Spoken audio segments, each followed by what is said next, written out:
मैं इस वीडियो में प्रॉपर बताऊंगा कि आपको कितना देर में थ्योरी कवर करना है, कितना देर प्रैक्टिस करना है, किस दिन किस चैप्टर का प्रैक्टिस करना है, किस दिन टेस्ट देना है, कब कब टेस्ट देना है, कब पार्ट टेस्ट देना है, कब फुल टेस्ट देना है।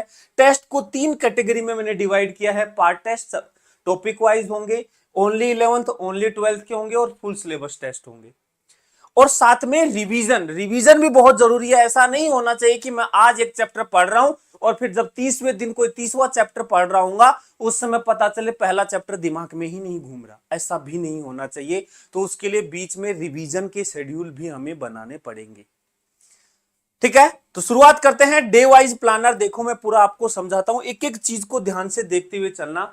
मैंने टोटल 45 डेज नहीं, मात्र 40 डेज लिए हैं, ये मानते हुए कि हो सकता है आप एक दो दिन बाद इस वीडियो को देख रहे हो, या हो सकता है एक दो दिन आपके कहीं वेस्ट हो जाए, कोई नहीं पढ़ पाओ या कुछ बैकलॉग रह जाए, तो उसको कवर अप करने के लिए समय दिया है। चलो देखो, हर दिन का प्लानर है, कोई संडे मंडे नहीं है। अब आपके लिए कोई संडे मंडे आपके लिए नहीं होने वाला है। और मैं कहूंगा देखो बेटा, इस समय आपने जो पूरे साल पढ़ा है ना, उसी कंटेंट पे भरोसा करना है। बहुत ज्यादा एक्सपेरिमेंट अब मत करना, क्योंकि मैं क्या कह रहा हूं कि आपको सिलेबस को बाइंड अप करना है, कवर करना है, नहीं तो फिर रायता फैलना है तय है बेटा, यदि सही से कवर नहीं किया तो। अब ध्यान से सुनना, मैंने यहां पे पहले 12th क्लास से स्टार्टिंग किया है और फिर 11th क्लास पे लेके आया हूं। कोई दिक्कत नहीं है, आराम से यदि आप पढ़ते हैं तो पहले 12th भी पढ़ सकते हैं, पहले 11th भी पढ़ सकते हैं, और 12th में भी आप कहीं से भी स्टार्ट कर सकते हैं। लेकिन मैंने थोड़ा सीक्वेंस ऐसे फॉलो किया है कि जो ज्यादा स्कोरिंग चैप्टर्स हैं उनको मैंने पहले दे दिया है, और इजी भी है वो, और उनका मल्टीपल टाइम्स रिवीजन टेस्ट हो जाएगा तो वो और ज्यादा स्ट्रॉन्ग हो जाएंगे। तो आपको देखो, डे वाइज आपको दिख रहा होगा 3 कॉलम मैंने यहां बनाए हैं।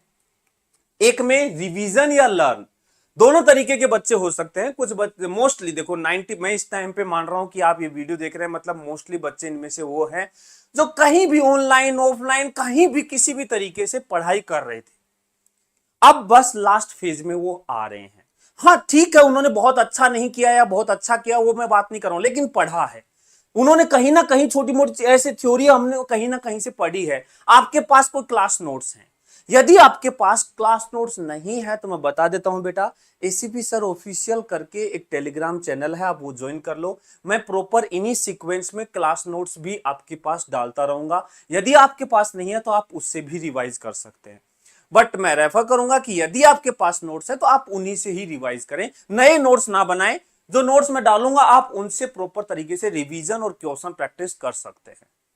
ठीक है, तो एक कॉलम है जिसमें रिवीजन करना है, लर्न करना है। जो बिल्कुल फ्रेश माइंडेड बच्चे हैं, जो बिल्कुल एकदम अभी तैयारी करना चाह रहे हैं, उनके लिए बेटा smart one shot best option है। ये इसी के तरीके से चलेगा, इसी सीक्वेंस में आप स्मार्ट वन शॉट से भी कर सकते हैं, लेकिन उसके लिए आपको 6 घंटे मिनिमम पढ़ना ही पड़ेगा, तब जाकर के आप कवर कर पाएंगे।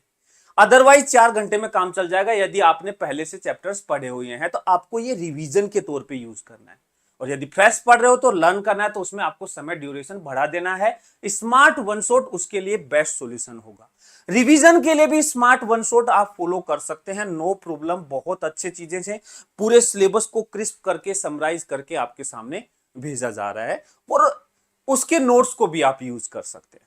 ठीक है, तो देखो डे 1 में ये चैप्टर कवर करना है, इसका प्रैक्टिस करना है। दूसरा कॉलम है प्रैक्टिस। प्रैक्टिस मतलब मैंने 4 घंटे को दो हिस्सों में बांट दिया, 2 घंटे 2 घंटे, 2 घंटे थ्योरी 2 घंटे प्रैक्टिस। आप मिक्स करके भी पढ़ सकते हैं कि थोड़ा थ्योरी फिर practice, theory practice, theory practice, ऐसे 4 घंटे भी पढ़ सकते हैं, और आप 2 हिस्सों में बांट सकते हैं, आपकी चॉइस है। यदि आपके पास प्रैक्टिस क्वेश्चन नहीं है तो फिर बता दो, स्मार्ट वन शॉट के साथ हम हर एक चैप्टर का एक टेस्ट दे रहे हैं। उसको आप एज ए टेस्ट भी यूज कर सकते हैं और एज ए प्रैक्टिस में भी यूज कर सकते हैं, और बहुत ही सेलेक्टिव क्वेश्चंस हैं उसमें। किसी भी नए मटेरियल पे जाने की जरूरत नहीं है। यदि आपके पास पहले से टेस्ट है, पूरे साल में आपने किसी भी प्रकार के टेस्ट दिए हैं, तो उनको भी आप दोबारा से देकर के टेस्ट दे सकते हैं। नई नई चीजें एक्सपेरिमेंट करने की जरूरत अब नहीं है। प्रैक्टिस के लिए यदि आपने कहीं भी डीपीपी सोल्व किया या कुछ भी सोल्व किया, वो भी ले सकते हैं, या फिर हम जो कंटेंट दे रहे हैं आप स्मार्ट वन शॉट से जो डीपीपी या जो टेस्ट दिया जा रहा है आप उनसे भी कर सकते हैं। तो ये सीक्वेंस होने वाला है। आप देखो, इसमें आप देख पा रहे हो कि मैंने पहले 2 दिन चैप्टर दिए जिसमें हमने मॉडर्न फिजिक्स सेमीकंडक्टर कवर कर लिया, और फिर ईएम वेव। ईएम वेव बहुत छोटा सा चैप्टर है, उसमें पूरा दिन समय नहीं लगेगा, मात्र आप 2 घंटे में पूरा इलेक्ट्रोमैग्नेटिक वेव रिवाइज कर सकते हैं। इसके बाद इसका टेस्ट देना है 1 2 3, इन तीनों का कम्युलेटिव टेस्ट देना है। आप ये 2 घंटे का भी बना सकते हैं, 1.5 घंटे का बना सकते हैं, 1 घंटे का भी बना सकते हैं। 1 घंटे में 45 क्वेश्चंस होते हैं। मैं कहता हूं कि चलो ठीक है, अभी आप प्रैक्टिस मोड पे हो तो 1.5 घंटा मान लो उसके लिए, 45 क्वेश्चंस के लिए। आपको इनके 45 क्वेश्चंस खुद से सेलेक्ट करने हैं, किसी के भरोसे नहीं रहना है कि कोई आएगा। यदि आप मंथन बैच के स्टूडेंट हो, नो डाउट आपके पास टेस्ट प्रिपरेशन करने के लिए पेडागोजी ऐप है, वो भी आप यूज कर सकते हैं। ठीक है, कहीं से भी यार देखो, अपने पास बहुत सारे क्वेश्चन, नहीं क्वेश्चन मिले ना तो मैं बता रहा हूं आपको, मैं ACP sir official Telegram channel पे क्वेश्चन सेट अलग से बना के डालता रहता हूं, तो आप उनसे भी कर सकते हो, और मैं दोबारा से अब थ्योरी के साथ क्वेश्चन सेट भी बना के डाल दूंगा। ठीक है, तो वहां से भी आप इनको कर सकते हैं। वहां से क्वेश्चंस उठा लिए, 15 क्वेश्चन इस चैप्टर के, 15 इसके, 15 इसके, हो गए 45 और सोल्व कर दिया इसे। फिर डे 4 में देखो इलेक्ट्रिक चार्जर एंड फिर इलेक्ट्रिक पोटेंशियल एंड कैपेसिटेंस।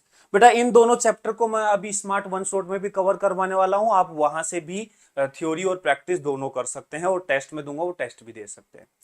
फिर उसके बाद करंट इलेक्ट्रिसिटी हो चुका है, ये हो गया, तो 3 चैप्टर पढ़ लिए। उसके बाद देखो डे 7 में 1 to 6 मतलब पूरे, जब एक बार हम ये चैप्टर पढ़ चुके होते हैं तो हर एक चैप्टर को रिवीजन करने के लिए मात्र आपको 10 से 15 मिनट लगेंगे। बस पेज पलटने, रिवीजन का मतलब क्या है, पेज पलटने हैं, सारे फॉर्मूलाज को देखना है कि हाँ ठीक है ये भी याद है, ये भी याद है, इस तरीके से। शॉर्ट नोट्स है तो बेस्ट है, नहीं है तो देखो बना लो। मैं तो कहूंगा अभी समय है, थोड़ा सा समय डाल करके एक्स्ट्रा एफर्ट दे करके बना लो। अदरवाइज हम बोलते रहते हैं कि शॉर्ट नोट्स क्लास के साथ साथ बना लिया करो, बेस्ट रिवीजन में आपको हेल्प करेंगे। जब यदि मैं कहूंगा कि 1 से 6 डे 1 to 6 जो आपने पढ़ा उसको रिवाइज करो, तो शॉर्ट नोट्स आपके पास होंगे तो ये काम मात्र आप 1 घंटे में कर पाओगे, मात्र 1 घंटे में। नहीं होंगे तो हो सकता है आपको 2 घंटे लग जाएंगे, लेकिन पूरा कवर कर पाओगे। फिर उसका टेस्ट देना है 1 to 6 का ही। फिर डे 8 में ये चैप्टर कवर करने हैं, डे 9 में, डे 10 में देखो मैंने एक एसी को रखा है, उसके साथ एक टेस्ट रख दिया है। फिर 11 में रे ऑप्टिक्स को रख दिया, उसकी प्रैक्टिस करो। रे ऑप्टिक्स एक बड़ा चैप्टर है तो उसको मैंने थोड़ा टुकड़ों में तोड़ दिया है। इसमें प्रिज्म और ऑप्टिकल इंस्ट्रूमेंट को वेव ऑप्टिक्स के साथ अरेंज कर दिया है, ताकि आप एक दिन ऐसा ना हो कि एक दिन 4 घंटे में काम ही नहीं चल रहा, तो उसको चैप्टर को थोड़ा तोड़ दिया गया है। तो इस सीक्वेंस में ये पूरा जो पीडीएफ है मैं आपको Telegram ACP sir official Telegram channel पे डाल दूंगा, आप वहां से इसको डाउनलोड कर सकते हैं। ठीक है, उसके बाद देखो मैंने यहां पे ध्यान से देखना, यहां तक वेव ऑप्टिक्स, ऑप्टिकल इंस्ट्रूमेंट, ये हो गया मैग्नेटिक वेव्स, पूरा क्लास 12 मात्र 12 दिन में कवर हो चुका है। विद रिवीजन, टेस्ट भी हो रहा है, प्रैक्टिस भी हो रही है, और पूरा 12 दिन के अंदर मात्र पूरा 12th कवर अप हो रहा है। और उसके बाद कंप्लीट 12th के रिवीजन का समय मिलेगा। आप 2 घंटे पूरा थ्योरी पढ़ो, पूरा 12th में जो भी आपको फॉर्मूला याद नहीं है उसको याद कर लो। शाम के समय पे 2 घंटे का एक टेस्ट दे लो, 1.5 घंटे का एक टेस्ट दे लो, पर आधे घंटे उसको समराइज कर लो कि टेस्ट में मैंने कितने क्वेश्चन सही किए हैं, कितने गलत किए हैं, गलत किए हैं तो कौन सा। ये भी बहुत जरूरी है, एनालिसिस बहुत जरूरी है, इसलिए मैं टेस्ट को 2 घंटे मान के चल रहा हूं। तरीके से 1 घंटे टेस्ट देने का होता है, और फिर उसको 1 घंटे एनालाइज करना होता है कि मैंने जो टेस्ट में क्वेश्चंस गलत किए हैं उसमें क्या कर दिया, नहीं हुए तो क्यों नहीं हुए, इसलिए 2 घंटे मान के चलता हूं। ऐसा नहीं कह सकता कि मैं सिर्फ बस हाँ फिजिक्स 1 घंटे का, हो सकता है आपको 1.5 घंटा भी देना पड़े टेस्ट में, क्योंकि वहां पीसीबी होता है, बायो जल्दी हो जाता है, फिजिक्स को एक्स्ट्रा टाइम निकालना पड़ता है, तो इसलिए वहां पे आप 1.5 घंटे का टेस्ट भी ले सकते हैं, अपने अकॉर्डिंगली उसको एनालाइज भी करना है। फिर 11th क्लास में देखो मोशन इन 1D स्टार्ट हुआ, मोशन इन 1D के साथ 20 क्वेश्चन आपको उस दिन प्रैक्टिस के लिए क्लास 12 के करने हैं। फिर मोशन इन 2D हुआ, लेकिन उसके साथ 20 क्वेश्चन का एक टेस्ट देना है कंप्लीट 12th का, जो पूरा 12th है। देखो ऐसा नहीं होना चाहिए कि पूरा 12th पढ़ लिया अब उसको रख दिया फिर 11th के लग गए, नहीं। 12 दिन में जो हमने पढ़ा है ना उसको छोड़ना है ही नहीं। आप देखो कि इस प्लानर में मैंने चीजें ऐसे सेट की हैं कि वो बार बार आपको रिवीजन करने का भी समय मिलेगा उसको, और उसके टेस्ट क्वेश्चन प्रैक्टिस करने का भी समय मिलेगा। ठीक है, फिर न्यूटन्स लॉज ऑफ मोशन किया। फिर उसके बाद देखो डे 17 में ये दो तीनों चैप्टर्स हैं उनको रिवीजन करने का समय मिल रहा है थ्योरी को, और उनका टेस्ट देने का समय मिल रहा है। ठीक है, उसके बाद नेक्स्ट फिर वर्क पावर एनर्जी अगला चैप्टर स्टार्ट हो गया है। फिर देखो वर्क पावर एनर्जी चल रहा है, 11 चल रहा है, उसके पैरेलल में आपको 12th वाला जो पोर्शन था जो आप पूरा पढ़ चुके हो 12 दिनों के अंदर, उसको फिर से आपको एक बार रिवाइज करना है। रिवाइज मतलब सारे फॉर्मूलाज देखने, हाँ ठीक है ये हो गया, ये हो गया, ये हो गया, या जो चैप्टर में आपको दिक्कत लग रही है उस चैप्टर को ज्यादा थोड़ा समय दे दिया, बाकी चैप्टर्स को कम समय दे दिया, फिर उसका एक टेस्ट दे दिया। तो उस पूरे दिन में आपको नई चीज नहीं पढ़नी, नया चैप्टर नहीं पढ़ना, पूरा क्लास 12th का रिवीजन करना है। फिर अगले दिन centre of mass and collision, फिर रोटेशनल मोशन, फिर इन तीनों चैप्टर जो डे देखो 18, 20, 21, क्योंकि 19 में तो आपने रिवीजन किया था, 18 ये, 19 ये और 21 ये, सॉरी 20 और 21 ये, तो इन तीनों की थ्योरी को पढ़ने का आपको समय मिलेगा 2 घंटे, वापस से रिवाइज करो। मेरा मानना यह है कि आप एक दिन में पूरा चैप्टर के हर एक फॉर्मूले रट नहीं सकते, लेकिन आप वापस से उनको जब बार बार रिवाइज करोगे तो वो अपने आप याद हो जाएंगे। ठीक है, तो उसको रिवाइज करो और फिर टेस्ट दे लो। मॉर्निंग में रिवाइज किया, इवनिंग में टेस्ट दे लिया, या आप कनेक्टिंग भी कर सकते हो कि रिवाइज किया और टेस्ट लेके बैठ गए। फिर gravitation, mechanical properties of solid और फ्लूइड 3 दिन पढ़ा और फिर उसका टेस्ट दे लिया। दिन में रिवाइज किया, रात को टेस्ट दे लिया। फिर thermal properties, KTG and thermodynamics, फिर इन दोनों चैप्टर का एक थ्योरी को अच्छे से, क्योंकि दोनों चैप्टर बहुत इंपॉर्टेंट है, केटीजी एंड थर्मोडायनेमिक्स से बहुत क्वेश्चन आते हैं, तो उनको अच्छे से रिवाइज किया, उसका टेस्ट दे लिया। उसके बाद सिंपल हार्मोनिक मोशन और वेव्स और यूनिट्स एंड मेजरमेंट मैंने लास्ट में रखा है, क्योंकि जब आप पूरे सारे चैप्टर पढ़ चुके होगे तो यूनिट्स एंड मेजरमेंट में आपको बहुत कम समय लगेगा। उससे बीच में मैंने क्लास 12 का एक और टेस्ट रख दिया, एक दिन फिर दोबारा थ्योरी पढ़ो पूरे क्लास 12 की और फिर उसका टेस्ट दे लो। तो मतलब आपको सोचना नहीं, अपना दिमाग नहीं लगाना, मैंने खूब अच्छे से सोच समझ के पूरा प्लानर सेट किया ताकि कोई भी चैप्टर आपका ना छूटे और हर एक चीज को आप प्रॉपर तरीके से कवर कर पाए। रिवीजन भी टाइमली होना बहुत जरूरी है, टेस्ट बहुत जरूरी है। आप टेस्ट के लिए कोई टेस्ट सीरीज है तो अच्छी बात है, नहीं है कोई बात नहीं, अपना खुद का बना लो। कहीं भी आपने पहले कोई टेस्ट दिया था उसको उठा के सोल्व कर लो, किसी भी बुक से क्वेश्चन उठा के सोल्व कर लो। एक फिक्स होना चाहिए कि मेरे को 45 क्वेश्चन यार 1 घंटे या सवा घंटे या 1.5 घंटे में सोल्व करने, दैट्स ऑल, इतना अपने दिमाग में होना चाहिए। फिर जैसे ये डे 34 में देखो, 34 में ये तीनों चैप्टर को रिवाइज करा वापस से और इनका टेस्ट दे लिया। फिर 35 में अब देखो पूरा सिलेबस हो चुका है हमारा, 34 डेज तक सिलेबस और टेस्ट पूरा हो चुका है। उसके बाद देखो मैं क्या कर रहा हूं, कंप्लीट 11th को फिर रिवाइज करो और उसकी प्रैक्टिस करो। मतलब पूरा 11 जो पढ़ा है उसको फिर से एक बार थ्योरी को देखो और उठा करके उसके 20, 30, 50, 60, 70, 80 जितने भी क्वेश्चन आप कर सकते हो कर डालो। उस दिन क्वेश्चंस मैं टेलीग्राम पे भेजता रहूंगा, उसमें से आप सेलेक्ट करके कर सकते हैं रेंडमली। मतलब समझ लो ना, ऐसा हो जाएगा हर चैप्टर से 5-5 क्वेश्चन करने हैं, उठाए हर चैप्टर के 5-5 क्वेश्चन करने लग गए। मतलब फुल फ्लैश होकर के अच्छे से जी जान धोके 45 दिन में मेहनत करनी पड़ेगी भाई, देखो ठीक है। फिर देखो कंप्लीट 11th का, फिर अगले दिन पढ़ो थ्योरी को। प्रैक्टिस किया था आपने, कुछ एनालाइज किया होगा, यार ये फॉर्मूला तो मेरे को याद ही नहीं था, चलो याद कर लो।